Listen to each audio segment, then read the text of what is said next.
La paix de Jésus dans vos maisons, chers bien-aimés, de partout où vous êtes. Je déclare cela, je souhaite cela pour vous et je prie le Seigneur, je demande que sa paix qui surpasse toute intelligence, sa paix que le monde ne peut pas donner, que rien de ce monde ne peut donner, que cette paix envahisse vos cœurs. Cette paix de Jésus que j'appelle le bouclier anti-stress, le bouclier anti-peur, le bouclier anti-inquiétude, la paix de Jésus, que cette paix-là soit dans vos cœurs, que cette paix-là envahisse vos âmes, que cette paix-là inonde vos esprits, la paix de Jésus. Alléluia. C'est par ces paroles de bénédiction que nous commençons ce message d'aujourd'hui avec une très grande joie, avec la passion de servir le Seigneur et aussi en même temps avec le privilège et la responsabilité. Ah oui, parce que c'est vraiment une responsabilité à ne pas prendre à la légère, parce qu'il y a un grand avertissement, un certain poids qui pèse sur ceux qui prêchent la parole de Dieu et plus particulièrement sur ceux qui enseignent la parole de Dieu. Ce n'est pas le message d'aujourd'hui, mais lisons quand même. Je ne sais pas pourquoi l'Esprit de Dieu nous conduit à lire ça, mais lisons un passage pour faire comprendre ce que je suis en train de communiquer. Voici ce que Jacques dit dans le chapitre 3, le verset 1. Il dit ceci: « Mes frères, qu'il n'y ait pas parmi vous un grand nombre de personnes qui se mettent à enseigner, car vous savez que nous serons jugés plus sévèrement. » Voilà. Donc, ce n'est pas un plaisir ou ce n'est pas pour se montrer que quelqu'un peut se tenir pour commencer à enseigner la parole de Dieu. Parce qu'il y a un grand avertissement. La Bible dit, nous serons jugés plus sévèrement. Particulièrement ceux qui enseignent. Parce que l'enseignement, s'il est erroné, il peut dérouter des âmes et les entraîner à la perdition. Voilà pourquoi ne peut enseigner que celui qui a été enseigné par Dieu lui-même. Je répète, ne peut enseigner que celui qui a été enseigné par Dieu et envoyé par Dieu. Qu'il n'y ait pas parmi vous, selon ce que la Bible dit, plusieurs personnes qui se mettent à enseigner. Parce qu'il y a une différence entre exhorter, prêcher, enseigner, transmettre un message, prophétiser. Il y a une différence. Mais l'enseignement particulièrement bien aimé, Dieu va nous faire grâce lorsque nous allons étudier les 5 ministères. Et quand on va toucher le ministère d'enseignant ou de docteur, nous allons comprendre cela. Mais juste pour expliquer que ce n'est pas par plaisir que nous sommes là, mais c'est envoyé, mandaté par le Seigneur. Et je suis conscient de la responsabilité parce qu'il suffit qu'un mauvais enseignement ou un enseignement erroné avec les hérésies est donné par ma bouche, je serai jugé plus sévèrement. Donc, je fais attention à moi-même. Comme l'apôtre Paul disait à son fils Timothée, veille sur toi-même et sur ton enseignement. Vous entendez cela? Veille sur toi-même et ton enseignement, c'est-à-dire ce que tu es en train d'enseigner. Veille, fais attention. Oh my God. Voilà pourquoi ceux qui s'amusent à faire l'œuvre de Dieu, surtout à enseigner, alors qu'ils ne sont ni envoyés par Dieu, ni mandatés, ni oints pour cela, ni même enseignés par Dieu lui-même, à chacun sa propre croix. Voilà. Alors, de quoi allons-nous parler aujourd'hui? D'abord, je commence par vous saluer de partout dans le monde. Vous qui êtes passionnés à la parole de Dieu, vous qui aimez apprécier ce que nous faisons, vous prenez même un temps, quelques secondes, 1 minute pour prier pour nous. Vraiment, nous bénissons le Seigneur pour cela et nous bénissons vos vies, que le Seigneur se souvienne de vous et vous fasse du bien. Et surtout, particulièrement, ceux qui pensent à envoyer, à partager le message pour bénir aussi les autres, ceux qui ne sont pas égoïstes, qui ne gardent pas ça pour eux-mêmes, qui ne sont pas bénis eux-mêmes, édifiés eux-mêmes, mais qui partagent. Alors soyez richement bénis parce que nous recevons des retours de part et d'autre. Nous savons que parce que nous obéissons aux instructions de Dieu, Dieu lui-même, il se charge d'accomplir ce qu'il veut au travers de ce que nous faisons. Alors soyez richement bénis. Je vous salue de tous les pays partout où vous nous suivez. Alors, de quoi allons-nous parler aujourd'hui? Nous avions commencé une série que j'ai déjà expliquée. Il y a une première partie qui est déjà sur notre chaîne. Nous avions dit que nous allons parler d'une série intitulée « Résister au diable ». Et il y a déjà une première partie qui est là, « Résister au diable » partie 1. Ah, c'était bénissant. Et j'avais dit qu'il y aurait la partie 2. Et c'est ce que nous allons faire aujourd'hui. Donc, résister au diable. Parce qu'il y a un verset que nous citons souvent et même abusivement que j'ai démontré dans la partie 1 quand nous disons résistez au diable et il fuira loin de vous. Mais nous voyons et nous remarquons dans la vie quotidienne, dans la vie courante que parfois quand nous résistons au diable, nous ne voyons pas qu'il fuit loin de vous, loin de nous. Nous voyons au contraire qu'il s'acharne encore et parfois même c'est comme s'il nous domine. Mais qu'est-ce qui se passe? Alors, à la première partie, nous avions expliqué ou nous avions révélé la clé qui nous permet de résister au diable de manière à le vaincre afin qu'il fuit loin de nous. Nous avions parlé de cette clé-là. Si tu n'avais pas suivi ce message, en tout cas, je te prie même de faire une pause pour mieux comprendre cette deuxième partie, de faire une petite pause et aller chercher sur notre chaîne la partie 1, résister au diable partie 1 pour mieux comprendre. Et là, tu vas découvrir cette clé-là qui te permettra d'accroître ton autorité spirituelle afin de résister au diable de sorte que tu deviens irrésistible. Lui ne peut plus te résister. C'est toi qui lui résistes et il fuit loin de toi. Alors aujourd'hui, c'est la deuxième partie et j'avais dit lors de la première partie, dans mon introduction, j'avais dit que la deuxième partie, nous allons maintenant parler de comment lui résister afin qu'il puisse fuir loin de nous. Voici ce que nous allons développer aujourd'hui. Alors, sans plus tarder, prenons nos Bibles. Dans la première partie, moi-même, j'ai été vraiment béni parce que, comme je le dis souvent, je reçois ces messages par inspiration divine et quand il me donne l'inspiration et que je transmets le message, en ce moment-là, moi-même aussi, je suis béni. Moi-même aussi, j'écoute. En fait, je ne suis qu'un canal qui libère son message et ça me bénit moi-même, ça m'édifie moi-même. Et quand je réécoute, je suis encore béni, édifié et je rends grâce à Dieu. Et ça me construit moi-même, ça me forge moi-même. Alors, et je crois que c'est pareil pour toi aussi et que ça te bénit et tu contribues aussi à bénir les autres. Alors, lisons 1 Pierre chapitre 5 et nous allons lire le verset 8 et 9. Et c'est surtout le verset 9 qui nous intéresse. 1 Pierre chapitre 5. Voici ce qu'il est dit. 1 Pierre chapitre 5 verset 8 et 9. Soyez sobres, veillez. Votre adversaire. Ah, ça j'aime. J'aime quand l'Esprit de Dieu parle par inspiration au travers de ses serviteurs.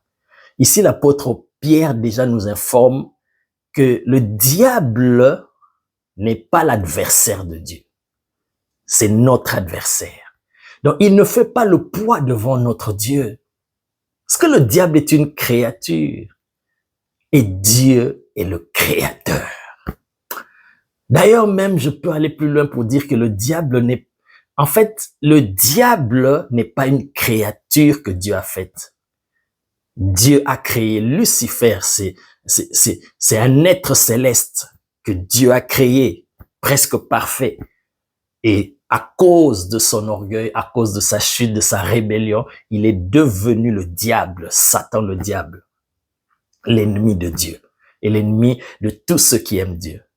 Donc, il reste une créature et Dieu est le créateur. Alors, il n'y a pas match. Il n'est pas l'adversaire de Dieu. Quand on parle d'un adversaire, ça veut dire vous êtes dans la même catégorie. Quand on dit, par exemple, pour la boxe, que tel est adversaire de tel parce que ils sont dans le niveau poids lourd. Ils sont dans le niveau mi-lourd, dans le niveau poids mouche, ou je sais pas comment on appelle ça. Il y a différentes catégories.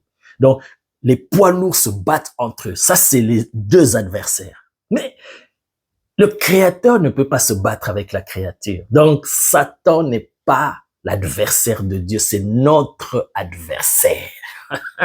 Et un adversaire que Jésus a mis sous nos pieds. Bon, ce n'est pas le message d'aujourd'hui. C'était juste une parenthèse que je referme, que j'ai ouvert et que je referme rapidement. Continuons la lecture. Ah, j'aime la parole de Dieu. J'aime la parole de Dieu. Je te communique cette passion de la parole de Dieu, ce goût, cet amour de la parole de Dieu. Je répète, soyez sobres, veillez. Votre adversaire, le diable, rôde comme un lion rugissant, cherchant qui il dévorera. Alors, verset 9, résistez-lui avec une foi ferme, sachant que les mêmes souffrances sont imposées à vos frères dans le monde. Je répète le verset 9, la première partie. Résistez-lui avec une foi ferme. Oh my God. La première partie de cette série que j'ai intitulée Résister au diable, la première partie, on a vu le verset dans Jacques chapitre 4, verset 7 qui dit « Soumettez-vous donc à Dieu, résistez au diable et il fuira loin de vous. » Vous voyez? Et maintenant là, aujourd'hui, comme j'ai dit, ce que nous allons apprendre, c'est comment lui résister. Comment résister au diable, cet adversaire invisible que nous ne voyons pas, mais qui est réel, qui est un esprit. C'est vrai que nous aussi, nous sommes des esprits, mais nous sommes dans des corps physiques. Oui. Et ces corps physiques nous limitent dans l'espace et dans le temps. Mais lui n'a pas de corps physique. C'est un esprit. L'esprit, c'est comme le vent. Il souffle, il travaille avec une vitesse inimaginable. Mais nous sommes limités dans le corps physique. Alors, comment résister face à un tel ennemi que nous ne voyons pas, nous ne savons même pas comment le maîtriser et par où il passe et comment il agit, ses subtilités. Comment lui résister? Alors, ce verset nous dit, résistez-lui. Alors, on nous montre comment lui résister. Résistez-lui avec une foi ferme. Voilà. Comment lui résister? Comment résister au diable de sorte qu'il puisse fuir loin de toi? C'est avec une foi. Pas seulement avec la foi, mais avec une foi ferme. Ah. Oh my God. Ce mot-là, cet adjectif-là qu'on associe à la foi, ça fait toute la différence. Et c'est sur ça que nous allons nous attarder pour expliquer la pensée du Seigneur au travers de ce passage. Résistez-lui. Il n'y a pas deux façons, il n'y a pas trois façons. Il n'y a qu'une seule façon, c'est avec la foi. Mais pas n'importe comment, mais avec une foi ferme. Quand ta foi est ferme, alors là, le diable, lui, il peut plus te résister, il va fuir. Mais si ta foi n'est pas ferme, il peut te résister, il ne fuira pas. Mais si ta foi est ferme, là, il va pas résister, il va fuir. Alors, c'est quoi cette foi ferme? C'est la foi. Oh my God, si j'étais debout, j'allais bien montrer. C'est une foi qui est stable. Donc, les deux pieds sont stables et ça ne bouge pas. Tu as une foi en Dieu inébranlable. Tu as la foi qui ne chancelle pas. Une foi qui n'est pas tantôt plutôt. Ce n'est pas la foi de un jour, 2 jours, j'ai la foi. Mais le troisième jour, ça commence à baisser, troisième, quatrième jour, et puis pouf, ça disparaît, naufrage de la foi, comme la Bible le dit. Non, ça, ce n'est pas la foi ferme. Il y a un type de foi, ou une dimension de foi, ou un niveau que ta foi peut arriver, qui fait fuir le diable, c'est la foi ferme. Ah, my God. Avant d'entrer en profondeur pour expliquer cela et décortiquer, lisons un passage qui va déjà commencer à mieux nous faire comprendre de quoi il s'agit, ce qu'on appelle la foi ferme. Lisons dans Romains. Oh my God. Moi-même, je suis béni dans mon esprit. Romains chapitre 4. On va parler du patriarche Abraham, du père Abraham. On va commencer, c'est une longue lecture quand même. Commençons à partir du verset 16, pour ne pas faire une très longue lecture. Romains chapitre 4, verset 16, prends ta Bible et lis avec moi. Voici ce qu'il est dit, c'est l'apôtre Paul qui parle du père Abraham, le père de la foi. Il dit, c'est pourquoi les héritiers le sont par la foi, pour que ce soit par grâce, afin que la promesse soit assurée à toute la postérité, non seulement à celle qui est sous la loi, mais aussi à celle qui a la foi d'Abraham, notre père à tous. Selon qu'il est écrit, vous voyez, là on parle d'Abraham. Ça commence. J'étais établi père d'un grand nombre de nations. Il est notre Père devant celui auquel il a cru. Dieu qui donne la vie aux morts et qui appelle les choses qui ne sont point comme si elles étaient. Ah, un verset que j'aime. J'aime cette expression.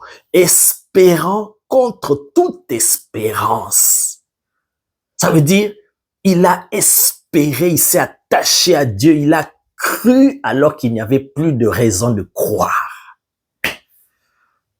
Oh my God. Espérant contre toute espérance, il crut. En sorte qu'il devint père d'un grand nombre de nations, selon ce qui lui avait été dit.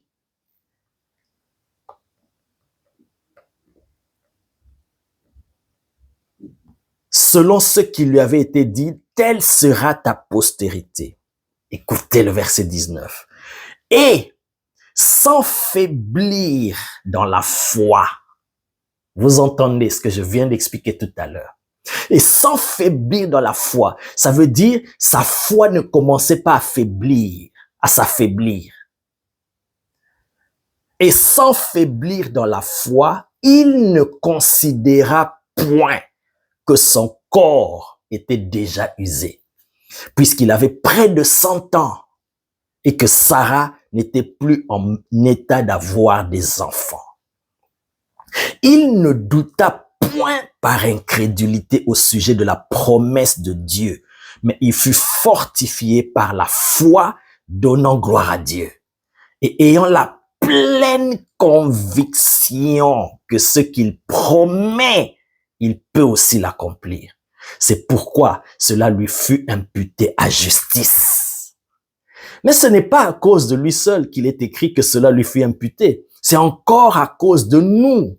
À qui cela sera imputé? À nous qui croyons en celui qui a ressuscité des morts, Jésus notre Seigneur, lequel a été livré pour nos offenses et est ressuscité pour notre justification. Je peux même m'arrêter là et dire comme le maître avait l'habitude de dire que celui qui a des oreilles pour entendre, qu'il entende. Rien que ce texte que nous avons lu, nous comprenons déjà qu'est-ce qu'on appelle une foi ferme. Comme j'ai dit, une foi qui ne s'affaiblit pas. Tu as la foi aujourd'hui parce que tu as entendu le message. Ah, tu as entendu la prophétie, la promesse de Dieu. Je te rendrai grand, je te bénirai, je te donnerai ceci. Tu auras des enfants. Un jour, la foi est là, ça bouillonne, tu crois. Deuxième jour, troisième jour. Quelque temps après, tu attends, tu ne vois pas, ça commence à faiblir. Ça, ce n'est pas la foi ferme. Abraham, Dieu est venu le voir à 75 ans, 75 ans. Il dit, sors de ta maison. Je veux commencer une nouvelle histoire de l'humanité avec toi. Je veux commencer une nouvelle race avec toi. Et je te bénirai, je te donnerai des enfants. Alors que lui et Sarah n'avaient pas encore d'enfants. Mais à 75 ans. Et sa femme, 65 ans. Abraham a cru, comme nous dans la joie. Oh, le Seigneur va agir dans ma vie. Quand nous recevons des prophéties. Oh, qui n'aime pas recevoir des prophéties? Qui n'aime pas entendre des belles paroles, des promesses du Seigneur? Ah, on est dans la joie. Ah, ça va s'accomplir. On attend 1 mois, 2 mois, 3 mois. Abraham a attendu 1 an, 2 ans, 3 ans, 4 ans, 5 ans, 6 ans. Il commençait à s'impatienter, à se poser des questions. Au point que même un jour, sa femme lui a dit, écoute, c'est vrai que Dieu a promis, mais on ne voit rien. Et on vieillit, on prend de l'âge, on ne sait pas, la mort peut venir à n'importe quel moment. Alors prends ma servante. Mais Dieu qui est fidèle, il savait ce qu'il faisait. Et Abraham a cru en Dieu. La Bible nous dit ici, nous explique. Oh my God. Il a cru en Dieu alors qu'il n'avait plus de raison d'espérer. Il n'a pas considéré son corps qui était déjà usé, qu'il était devenu vieux, il n'avait même plus de désir. Sa femme était déjà vieille. Double ménopause, comme on a l'habitude de le dire. Il y avait plus de raison d'espérer. Espérant contre toute espérance, Abraham crut en l'Éternel. Ça veut dire, dans 1 an, 2 ans, la foi d'Abraham était ferme. Comme la Bible le dit, on a lu, sans faiblir dans la foi, c'est ça.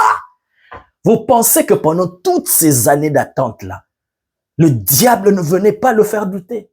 Le diable ne venait pas pour le faire dérouter. Même avec la tentative de Sarah avec Agar. Mais Abraham a continué à croire en l'Éternel, bien-aimé. 25 ans après, Dieu a fini par accomplir sa promesse. C'est ça, la foi ferme.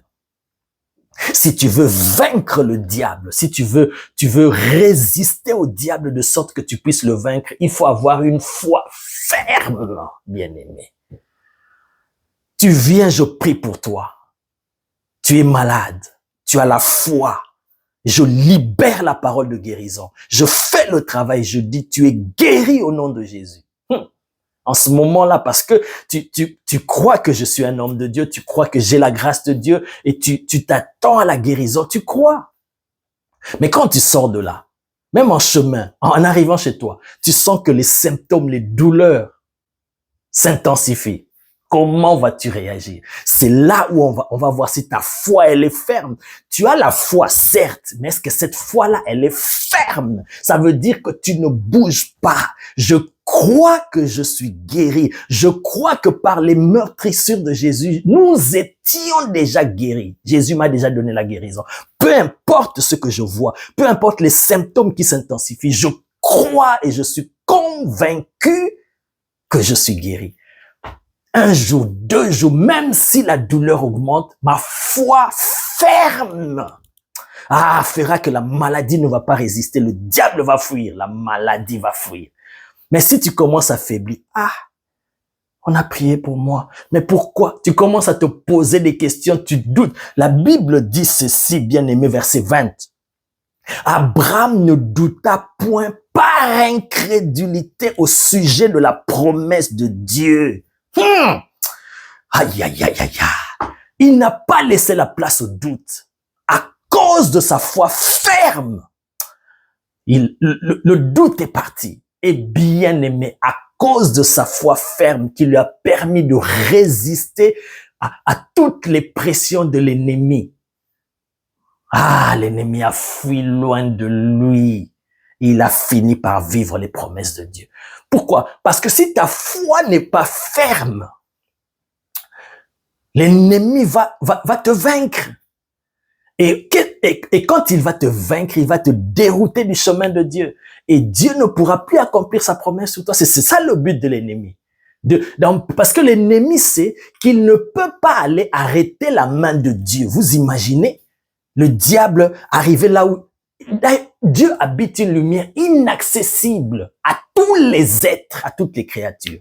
Donc le diable ne peut pas aller vers Dieu pour arrêter la main de Dieu pour dire, j'arrête ta main, tu vas pas accomplir ça dans la vie de ta fille. Non, il ne peut pas. Ce qu'il peut faire, il va venir chez toi pour essayer de te sortir du chemin de Dieu afin que la parole de Dieu ne s'accomplisse pas dans ta vie. C'est vers toi qu'il viendra. Maintenant, toi, pour lui résister, le vaincre et le chasser, il faut la foi ferme. Souvenez-vous, dans l'armure spirituelle, l'apôtre Paul parle de la foi comme bouclier pour éteindre les traits enflammés du malin. Parce que le malin vient, quand il t'attaque, il vient avec ses traits, ses flèches qu'il envoie. C'est une pression vers toi. Alors, le seul moyen d'éteindre, de détruire les flèches de l'ennemi, les pressions de l'ennemi, c'est le bouclier de la foi. Alors, ta foi là doit être ferme. Dieu t'a parlé dans une vision au travers de la bouche d'un de ses serviteurs que ma fille, je te bénis, je bénis tes entrailles et tu vas accoucher, tu auras un enfant. Tu crois, tu es content, tu as la foi, tu bénis Dieu. Tu attends 1 an, 2 ans. Est-ce que ta foi est ferme? Et pendant ce temps-là, le diable vient. Il vient pour te faire douter. Il vient, il dit, regarde, tu commences à atteindre presque 40 ans, presque 42 ans, presque l'âge de la ménopause, attention. Le diable vient. Mais comment tu vas lui résister? Avec la foi ferme. Que ce que Dieu m'a dit, peu importe le temps, ça va s'accomplir. Alléluia. Il peut même arriver, tu tombes enceinte, fausse couche. Comment vas-tu réagir? Si tu as la foi ferme, tu vas pleurer. Ça va te faire mal, mais tu vas bénir Dieu. Tu vas dire, Seigneur, je te rends grâce. Mais parce que tu m'avais promis, ça s'accomplira, même si j'ai fait une fausse couche. Tu attends encore, tu espères en l'Éternel. Tu ne considères pas ton âge. Tu ne considères pas ce que le diable te présente. Tu ne doutes point. Tu as la foi ferme. Résistez-lui avec une foi ferme. Ça veut dire une foi qui ne chancelle pas. Je reste là. Et la Bible dit par rapport à Abraham, parce qu'il a cru de cette manière, même quand il regardait son corps, il regarde son corps, c'est la réalité qui lui parle. Hey, Abraham, à cet âge, regarde, tu vieillis, tu n'as même plus de désir. Regarde Sarah comme ça, cette vieille mémé là, elle va avoir un enfant. Parce que la réalité te parle, bien-aimé. La foi ferme, ça puise sur la vérité de la parole de Dieu et non sur les réalités. Parce que la vérité, c'est ce que Dieu dit. La réalité, c'est ce que le monde dit, ce que les hommes disent, c'est que même ton corps est en train de dire. C'est ça la réalité. Tu souffres, il y a les symptômes de la maladie. Mais crois en la vérité. Attache-toi à cela et proclame-la. C'est ça la foi ferme. Tu as la foi. Très souvent, nous avons la foi, c'est bien. Mais est-ce que notre foi, elle est ferme? Même si ça prend du temps. Seigneur, tu m'avais dit par la bouche de ton serviteur que tu vas m'ouvrir des portes. Tu vas m'amener de ce pays vers un autre pays, vers l'Europe, tu vas m'envoyer partout dans le monde. Mais ça tarde, ça traîne. Bien-aimé, la foi ferme, même si tu vas faire les démarches, tu vas dans des bureaux, dans des administrations, tu essayes, ça ne marche pas. Celui qui a la foi ferme, quand il rentre, il ne baisse pas les bras. Il ne s'affaiblit pas dans sa foi. Il continue à croire, il va retourner encore. Là, c'est ça la foi ferme. Et c'est ça, devant ce genre de foi, que le diable ne peut pas résister. Alors comme Abraham, cela lui fut imputé à justice. Quand Dieu a vu cela, bien-aimé, le Dieu fidèle, le Dieu qui appelle à l'existence des choses qui n'existent pas, ça veut dire le Dieu qui crée même ce qu'il n'y avait pas. Les organes d'Abraham, de Sarah qui étaient déjà fatigués, usés, le Créateur est capable de restaurer cela. Et si c'est abîmé, il est capable de créer des nouveaux reins. Bien-aimé, quoi? Si Dieu t'a dit qu'il va se servir de toi, et c'est la maladie aujourd'hui qui te dérange. Dieu t'a déjà montré ton avenir, ce que tu vas faire. Et la maladie veut arrêter ta course. Bien-aimé, avec la foi ferme, tu peux repousser cette maladie-là et cette mort-là. Je vous ai déjà donné mon témoignage très brièvement. J'ai eu une attaque terrible au niveau de ma jambe droite. Au point que le médecin m'a dit, monsieur, on risque de vous amputer la jambe si vous prenez ça à la légère. C'était une attaque spirituelle dangereuse. Mais bien aimé, oh my God, c'était douloureux. Ça a pris des jours, je croyais comme Abraham. Parce que quand je regardais la réalité de ma jambe, c'était difficile. Mais j'ai cru en ce que Dieu m'avait montré parce que j'avais vu dans les visions. Je suis dans des stades, je suis dans le monde entier en train de parcourir le monde, prêcher l'évangile. Mais si on m'ampute la jambe, comment ça va s'accomplir? Or, Dieu m'avait déjà montré l'avenir. Bien aimé, je me suis accroché comme Abraham avec une foi ferme, même s'il y avait des douleurs qui s'intensifiaient, la situation s'empirait. Bien aimé, je suis là en train de vous parler. J'ai mes deux jambes, je pouvais même me lever. Et je marche bien. Pourquoi? Parce que c'est la foi ferme. J'ai résisté avec une foi ferme au diable. Et il a fui avec son plan, son projet. Il est parti loin de moi. Bien-aimé. Même si ton Dieu est capable, la Bible dit, il est celui qui donne la vie aux morts. Même si quelque chose était mort en toi, même si toi-même, il arrivait que la mort vienne te toucher, à cause des promesses de Dieu qui pèsent sur toi, bien-aimé, il est capable de te ramener à la vie, à cause de ses promesses. Mais ça, il faut une foi ferme. C'est la foi ferme, ta foi ferme qui va chasser le diable loin de toi et qui va faire que la main de Dieu accomplisse ce que sa bouche a dit sur ta vie. Résistez-lui avec une foi ferme. Pas n'importe quelle foi, mais une foi ferme. Une foi qui tient debout, qui ne chancelle pas. Pas une foi de quelques jours, de quelques mois, de quelques années, mais une foi permanente. Tu crois en Dieu. Tu ne regardes pas tes réalités. Alors, pour commencer à chuter, oui, c'est bien beau, résistez-lui avec une foi ferme. Mais comment concrètement cela fonctionne? Oh my God. Jesus, thank you. Comment lui résister avec cette foi ferme et le chasser loin de nous? Bien-aimé, j'aimerais déjà te dire ceci. Dans le combat spirituel, parce que là, il s'agit d'un combat spirituel contre le diable, ses démons, ses agents qui nous combattent, qui empêchent que les desseins de Dieu s'accomplissent dans nos vies. Notre adversaire qui rôde. Dans ce combat spirituel, nous avons l'armure de Dieu. Et dans l'armure de Dieu, il y a l'apôtre Paul dans Ephésiens 6, il a décrit toutes les armes. Et vous allez remarquer que toutes les armes qu'il a commencé à décrire, la plupart, toutes les armes qu'il a citées, c'était des armes défensives. Mais il y a une seule qui est offensive. Toutes les autres armes sont des armes défensives. Mais la seule arme avec laquelle on attaque le diable pour qu'il puisse fuir, il y a une seule arme offensive qu'on appelle l'épée de l'esprit. C'est ça qui fait fuir le diable. Donc, quand tu résistes au diable avec une foi ferme, c'est au moyen de cette arme-là qu'on appelle l'épée de l'esprit. C'est ça qui fait fuir le diable.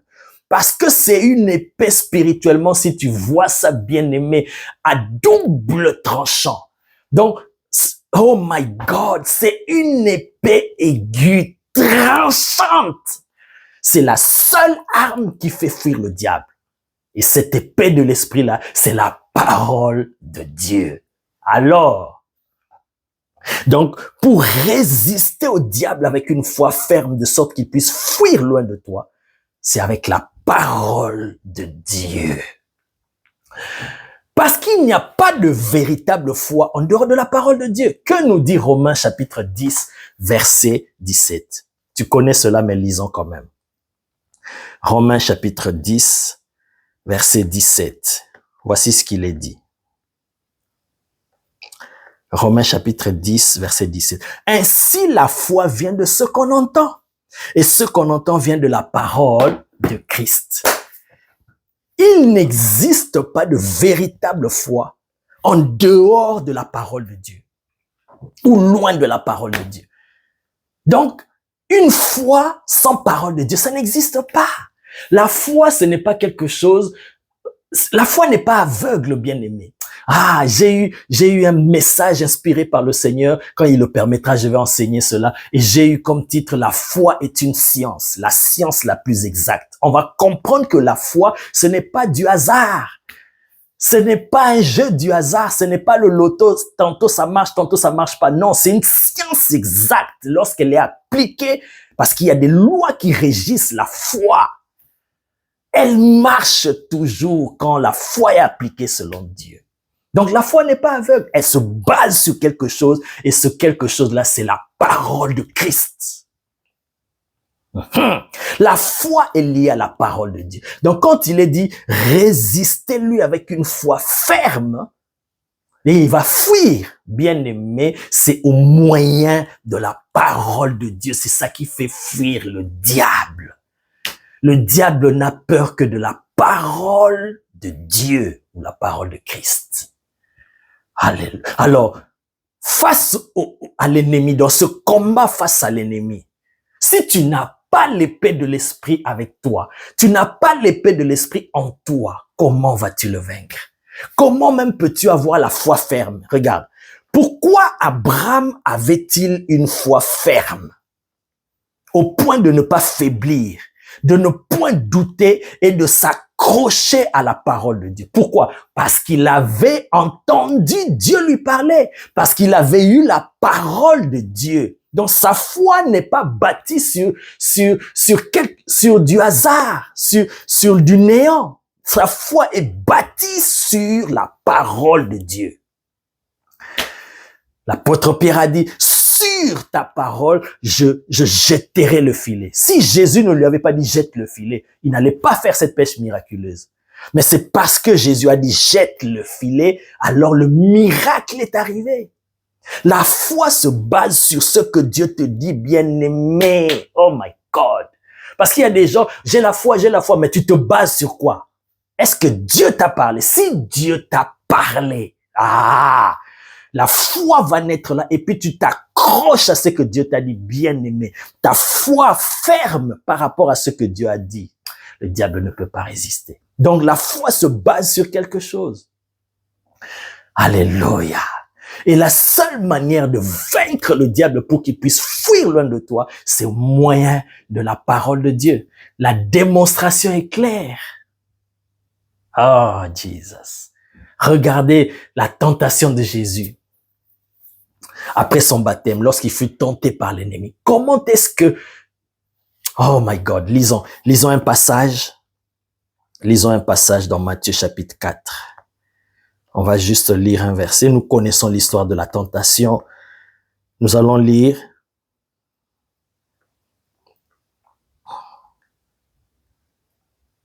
Nous allons lire Matthieu chapitre 4, verset 11. Voici ce que Matthieu dit. Après que le diable ait tenté Jésus et Jésus lui a résisté, voici ce qu'il est dit dans le verset 11. Alors le diable le laissa. Alors le diable le laissa. Lisons cela dans Luc chapitre 4, là où il est parlé de la même chose. Après la tentation, voici ce qu'il est dit. Luc chapitre 4, verset 13. Après l'avoir tenté de toutes ses manières, le diable s'éloigna de lui jusqu'à un moment favorable. La seule chose qui peut faire fuir le diable, le chasser loin de toi, c'est la parole de Dieu. C'est de cette manière que Jésus a résisté au diable. Pas par des théories, pas par d'autres pratiques bien aimées. C'est au moyen de la parole de Dieu. J'aime le jeûne, je pratique le jeûne et la prière. Bien aimé, c'est important pour notre édification, notre construction, notre foi chrétienne, notre relation avec Dieu. Mais le jeûne et la prière seuls ne suffisent pas pour que le diable puisse fuir loin de toi. Tu auras beau prier, beau jeûner, mais si tu n'utilises pas l'épée de l'esprit, le diable ne va pas fuir loin de toi. Or, comment tu vas utiliser ce que tu n'as pas? Tu dois l'avoir en toi pour chaque situation, chaque problème qui se présente à toi. Tu sors la parole adaptée. Tu libères la parole. Le diable a dit à Jésus, si vraiment tu es fils de Dieu, ordonne, tu as faim. Ordonne que ces pierres deviennent des pains et tu vas manger. Jésus lui dit, il est écrit. Il est écrit là, c'est quoi? C'est la parole de Dieu. Jésus lui a dit ce que Dieu a dit. Jésus n'a fait que lui dire la parole de Dieu. My God. Jésus lui a dit, il est écrit. L'homme ne vivra pas de pain seulement, mais de toute parole qui sort de la bouche de Dieu. Premier coup, il percute gauche. Ça l'a secoué. Il dit, ok, celui-ci a l'épée de l'esprit. Alors, je vais aller sur son terrain de l'épée de l'esprit et pour tordre le sens des Écritures. Ça, c'est le deuxième niveau. Ève n'est même pas arrivée là. Ève, au premier round déjà, on a testé son niveau, son rapport avec la parole de Dieu. On a compris qu'elle ne maîtrise pas la parole de Dieu. Direct, chute. Mais avec Jésus, là, ok. Il s'appuie sur l'épée de l'esprit, la parole de Dieu. Allons sur ce terrain-là. Parce que moi aussi, je connais. Parce que qu'est-ce que Jésus a dit sur Satan? Il dit, le père du mensonge, il ne se tient pas dans la vérité. Il connaît la vérité parce qu'il a été auprès de Dieu.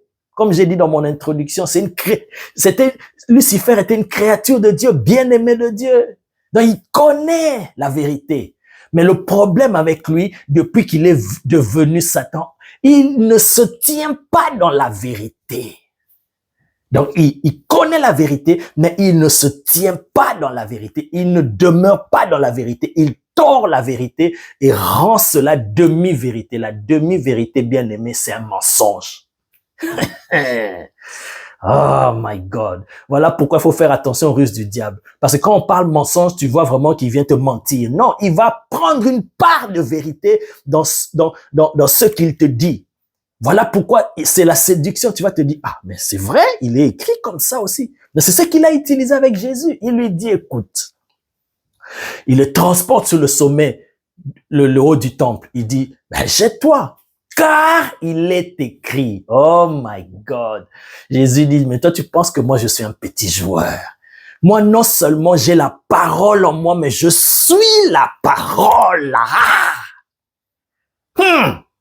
Moi-même, j'interprète la parole. Je suis la parole qui était au commencement, qui était avec Dieu et qui est Dieu.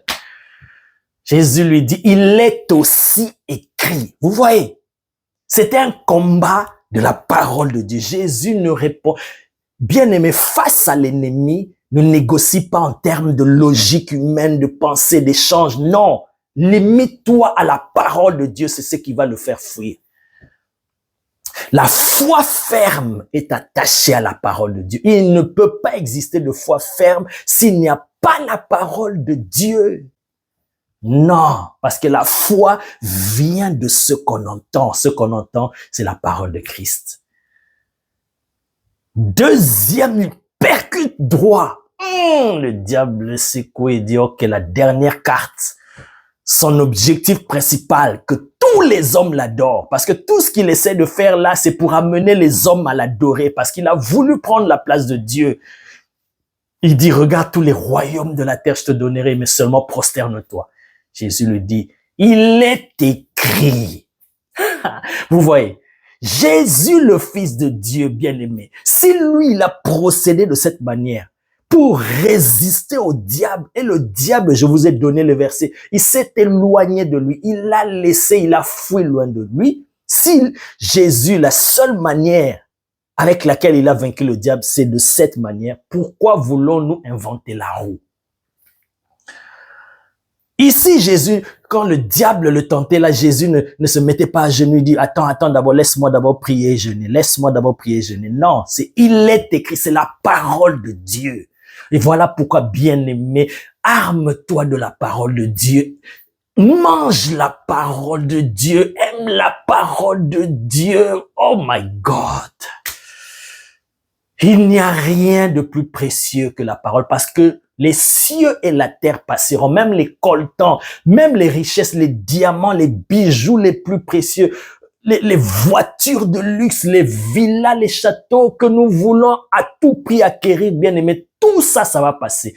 La seule chose qui ne passera pas, c'est la parole de Dieu.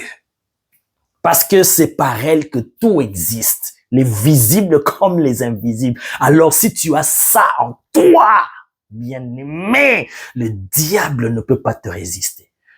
Si le diable n'a pas pu résister devant Jésus, parce que Jésus a sorti l'arme la plus sophistiquée, plus que Satan 2, Satan 3, Satan 1000, Satan 1 million. L'arme qui détruit complètement. Dieu dit dans Jérémie, n'est-ce pas que ma parole n'est-elle pas comme un feu, comme un marteau qui brise le roc? La parole de Dieu est puissante, bien-aimé.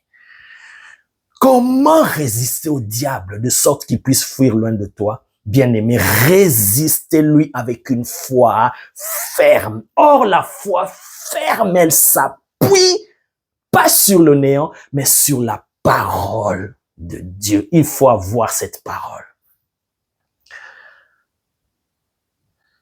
Le diable vient se présenter devant toi, tu mourras. Attends, tu vas voir. Il commence à t'envoyer ces messagers de la mort. Tu dis, pourquoi David disait des paroles comme ça? Ah, je ne mourrai pas. Je vivrai, je raconterai les merveilles du Seigneur. Non seulement tu prends la parole écrite, mais tu prends aussi le logos, le réma que Dieu t'a déjà donné. Les visions qu'il t'a montrées, les promesses, les prophéties qu'il t'a données, tu les déclares. Un jour, tu m'avais dit par la bouche d'un de tes serviteurs que tu vas bénir mon ventre, mes entrailles. Seigneur, je m'accroche à cette parole, que cette parole s'accomplisse. Bien-aimé, quand tu déclares ces paroles, tu restes accroché à cela, tu crois en cela malgré les réalités de ton corps et les réalités qui sont devant toi. C'est ce qu'on appelle la foi ferme. Et Dieu finira par accomplir. Comme il est dit pour Abraham, cela lui était imputé à justice. Et il est dit, comme nous avons lu, ce n'est pas seulement pour lui, mais même pour nous aussi. Si nous agissons comme Abraham, nous aurons les résultats d'Abraham. Jésus avait l'habitude de dire à ses Juifs, mais vous prétendez être les fils d'Abraham, nous sommes les fils d'Abraham, nous ceci, nous ceci. Mais vous ne faites pas les œuvres d'Abraham. Faites les œuvres d'Abraham. Croyez comme Abraham a cru. Bien-aimé, est-ce que tu as déjà attendu une promesse 25 ans? Est-ce que tu as déjà attendu de voir la main de Dieu pendant des années? 1 mois, 2 mois, tu commences à faire du chantage à Dieu. Seigneur, j'ai attendu. Si tu ne me bénis pas, si tu ne me donnes pas ce mariage, Seigneur, moi je vais retourner dans le monde. Ah! J'ai failli dire quelque chose, mais je ne vais même pas dire. Ah, bien-aimé, que ta foi soit ferme et ta foi va devenir ferme par rapport à la parole de Dieu que tu as en toi. Voilà comment résister au diable de sorte qu'il puisse fuir loin de toi. Le verset que nous avons lu aujourd'hui, résistez-lui avec une foi ferme, qui ne bouge pas, qui ne chancelle pas. Abraham a cru en Dieu. Il n'a pas douté. Il n'a pas considéré les réalités de son corps bien-aimé. Quand Dieu te fait la promesse, accroche-toi à cela, quelles que soient les pressions du diable, les traits enflammés du diable, les découragements, le désespoir, ça peut arriver, mais bien-aimé, avec la foi ferme, parce que le diable, son objectif, c'est ta foi.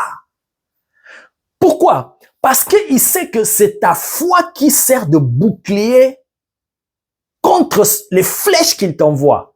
Alors, pour te toucher, pour t'avoir, il va d'abord essayer de baisser ta garde, de te faire perdre ce bouclier-là qu'on appelle la foi. Dès que tu perds la foi, il t'atteint. Alors, garde ton bouclier. Garde ton bouclier. Ne perds pas ton bouclier. Et la manière dont tu peux garder solidement ton bouclier, sans baisser ton bouclier, sans baisser ta garde, c'est ton rapport avec la parole de Dieu. Tous les jours, mange la parole de Dieu, grandis dans la parole de Dieu. Ah, c'est elle, l'épée de l'esprit. Tu es en train en même temps d'aiguiser ton esprit. Et quand tu lances cela vers le diable, my God, il va fuir. Il va fuir. Je crois que l'Esprit de Dieu t'a permis de comprendre dans ces deux parties de cette série Résister au diable, partie 1 et partie 2, tu comprends comment tu peux résister au diable et le vaincre de sorte qu'il puisse fuir loin de toi. Et tu vivras l'accomplissement des promesses de Dieu. Ah, et tu deviendras invincible. Sois richement béni au nom de Jésus. Amen.